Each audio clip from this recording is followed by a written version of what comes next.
Well, good evening, good afternoon. I'm Kerry. It is the 19th of July, 2015. It's 5:38 p.m. I'm in Littlerock, California, and we are undergoing a deluge. This is not even a monsoon. This is just a complete deluge.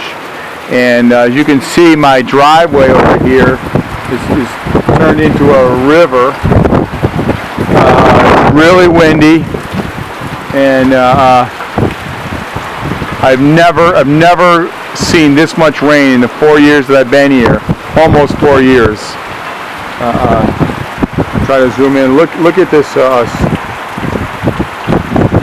streaming water on my little side yard there between me and my neighbors. It's been going on for about 15-20 minutes. It's just unrelenting wind and torrential rain, downpour. This is a bona fide storm. This is not a monsoon. It's unbelievable. It's just spectacular. You can see the trees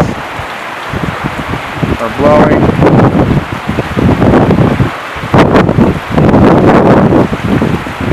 I mean, it's just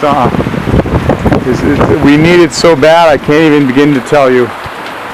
And I'm just giving thanks to Mother Nature. Oh my God, my dogs are too afraid to come out. So here you have it. Here's a little slice of life in the high desert. Middle of summer, global warming.